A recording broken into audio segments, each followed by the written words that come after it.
আসসালামু আলাইকুম, কেমন আছেন আপনারা? আশা করি ভালো আছেন, সুস্থ আছেন। তো আমরাও বেশ ভালো আছি।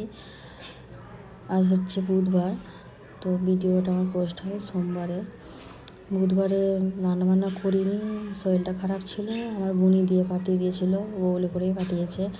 ভাত করেছিল আর আমি বললাম যে সবজি কিছু খেতে মন যাচ্ছে না, তো শর্টকাটে আর কি, যেহেতু আমি লেটেও বলেছিলাম অনেকটা, 1টার সময়। ও আলু ভর্তা করেছিল, ডিম মানে অমলেট করে, বাবা তো পছন্দ করে এটা, দিয়েছিল। আর ডিমের পোস্টটা আমি বানিয়েছি ছেলের লেগে। এইসবই আর কি, হালকা পাতলা খেলাম। আর এখানে আন্ডা পপস চায়ের জন্য আর কি, আমি মানে আন্ডা পপস আনতে গেছিলাম আমার জন্য, আর এদিকে বুনছি লেগে কেক। তো ছেলে আর কেক খাইনি, কদিন একটু খেয়েছিল। আর অতটা তো ভালো লাগে না, আগেও বলেছিলাম এখানে আইস কেক অতটা ভালো নয়। তাও আলে খালে তো মন যায় যে আইস কেক খায় না, দেশের আইস কেক একটা স্বাদই আলাদা নিয়মরে। আর এখানে মেলা হচ্ছে দুর্গা পুজোর চারিদিকে, মানে আগেরবারে হয়েছিল 2-3 জায়গায়, এবারে বিভিন্ন জায়গায়, যেখানে এক জায়গায় হয় সেখানে 2-3 জায়গা করে মেলা হচ্ছে। আর এই মেলাটা মানে বহুতই ভিড় হয়েছিল, যতদিন হয়েছে ততদিনে প্রচুর ভিড় হয়েছে। এত মানে পা রাখার জায়গা ছিল না, এতটাই ভিড়। তো এতটা ভিড় হয় না। তো এই মেলাটা এখান থেকে 1 ঘন্টা 15 মিনিট। তো আমরা বাইকে করে গিয়েছিলাম। আর কোট বাংলা, এখানে ব্যাঙ্গালোরে কোট বাংলা যে একটা জায়গা আছে, ওইখানে তো 3 জায়গায় হচ্ছে সব দুর্গা পুজো। শুধু যে বাঙালিরা করে তা না, আমরা যেই মেলাটা গিয়েছি এইটা বাঙালিদের নাই, মানে ওরা দুর্গা পূজা আর কি ওরা মানে একটা সাঁওতাল জায়গা বলা হয়, আদিবাসী মানুষরা, পাহাড়ি এলাকার, তারা এই মেলাটা করেছে, বাঙালিরা নয়। তো এখানে তো আশেপাশে অনেক মেলা হয়েছে, সেখানে তো যাইনি আর কি। ওই মেলাটাতেও আমি জেজ করেছিলাম, গিয়েছিলাম। তো পুজোর মেলা হচ্ছে, যাই হোক। আর এইদিকে মাছ, মানে এটা তো পুকুরের মাছ, কিনা মাছ নাই। ওর বাবা তো যায়নি, বাবাকে ফোন করেছিল ওর বন্ধু, তো ও মানে এয়ারপোর্টের একটা বন্ধুকে রাখতে গিয়েছিলো, ভোর হয়ে গেছিলো, ওই না যায়নি, খাওয়া দাওয়া হয় না আর হয় না। তো আমি বললাম যেতে হবে না।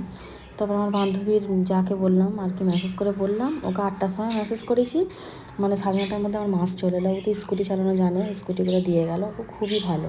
তো বান্ধবী জায়ের নাম বললো, এই মানে মাছ ধরতে যারা আর কি যায় সবাই মিলে, বন্ধু বান্ধব।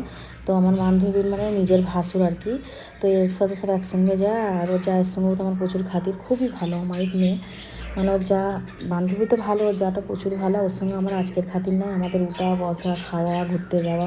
বান্ধবীর সঙ্গে তো তো কাছে কুচে গিয়েছি।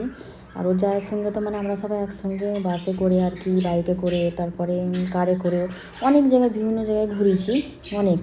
তো এখন সেভাবে ও আসে না, আমি জানি না। তো আমি বেশিরভাগ যেতাম। এমন একটা দিন গেছে, ওর হাজব্যান্ড মানে আর কি দেশে ছিল, আমার হাজব্যান্ড কাজে ব্যস্ত লকডাউনের টাইমে, ছেলে অনেক ছোটো ছিল, মানে ওদের সঙ্গে আর কি সময় মানে কেটিয়েছি, থেকেছি একসাথে, উঠা বসা, রাত থাকা হয়েছে, অনেক কিছু। তো হোটেলে গিয়েছিলাম রবিবার রাতে।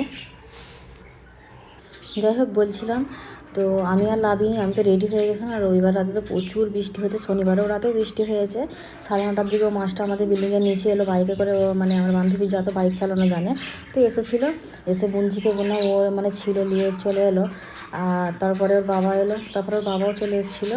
আর বললাম যে বৃষ্টি হচ্ছে, তো এখন তার কোথাও বেরোতে পারবো না, রেডি হয়ে পুরো দাঁড়িয়ে ছিলাম আর কি, যেতে পারিনি বৃষ্টির কারণে। লাস্টে চিকেন তন্দুরি নিলো, গোটাই তো আমাদের নিয়ে আসে। আর এখন যেহেতু বুনেতে দিতে হয় বলে কেটে পিস পিস করে আনে, 8-9 পিস তো হয় একটা গোটা চিকেন আর কি, পুরো কিনলে তন্দুরি আর কি।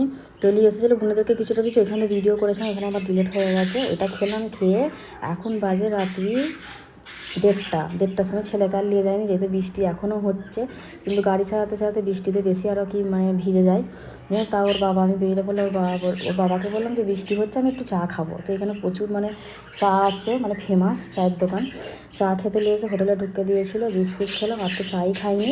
তো খাওয়া দাওয়া করলাম অনেক কিছু। আর মাংসের ওই মানে হোটেলটা আর কি, মাংসের সব কিছু আইটেম পাওয়া যায়, আমি যেটা পছন্দ করি সেইটাই বললাম। অল্প অল্প করে খেয়েছিলাম, ভেজা ছিল আর কি, ভেজা যাকে আমরা বলি মগজ, আর পায়া ছিল ঠ্যাং আর কি মাংসেরই। আর বাকি শুকা ফাল ছিল, গোল পরাঠা ছিল, নম্বাটা ছিল, যাই অনেক রকমের ছিল। তো পার্সেল নিয়েও চলে এসেছিলাম। আর বিরিয়ানিটা, ফুচকাটা, রাইস নিয়েছিলাম, কারণ আমি খাইনি। তো গুঞ্জিটা তো রয়ে গেছিলো, রাত হয়ে গেছিলো, কোনো রয়ে যায়, ছেলের তো ওর কাছেই ছিল। তো আর কি দুজনে খাচ্ছে। ছেলেকে বললাম বৃষ্টি হচ্ছে তুমি যাও, আমার ছেলে আমার গুঞ্জির সঙ্গে থাকে। তো এখন বলে না, এখন তো গুঞ্জি বড় হয়ে গেছে, তাই ছোটো থেকে ওর থেকে মানে ওর কাছে থাকে, যখন ওর 9 বছর বয়স, এখন থেকে ওর কাছে ওর জোর অনেক। তো আমার ছেলে যখন হয়েছিল 2000 আর কি 19-এর শেষে, বছরের শেষে একদম, তো তখন আমার গুঞ্জির বয়স ছিল মাত্র 9 বছর। তো এখন থেকে ওর জোর ওর কাছে। আর ওর কাছে মানে রেখে ছেলেকে আমরা সব জায়গায় যেতাম, যেহেতু ছোটো, আর কোভিডের টাইম ছিল তখন, মানে লকডাউন, কোনো জায়গায় যাওয়ার হলে ওর কাছে রেখে যেতাম, ওর কাছে ও থাকে। হোক, অনেক কিছুর কথা বললাম, তো অবশ্যই মানে যেটা ডেলি বলে থাকি, আপনারা অবশ্যই একটা লাইক দেবেন, লাইক দিয়ে ভিডিওটা দেখা শুরু করবেন, আর যারা নতুন সদস্য হবেন তারা সাবস্ক্রাইব করে পাশে থাকবেন। তো কাপড় চোপড়ও ওয়াশিং মেশিন চাইলেছিলাম রবিবারেই, তো কাপড় চোপড় গুছানো হয়নি, সব গুছোতে হবে এখন। এই নামাজ পড়ে উঠেছি, এই তো আছর, ছেলে চলে গেছে, আজকে দিন তো টিউশন পড়াচ্ছে, টিউশন আজকে দিন পড়া শুরু করে দিয়েছে, বুধবার থেকে স্কুলও খুলে যাবে। টিউশনে পুরো 1 সপ্তাহ ছুটি ছিল, আর ছেলের শরীরটাও অতটা ভালো নেই, ঠান্ডা লেগে গেছে আর কি। হোক, আপনারা ভালো থাকবেন, সুস্থ থাকবেন, দেখা হচ্ছে পরে একটা ব্লগে।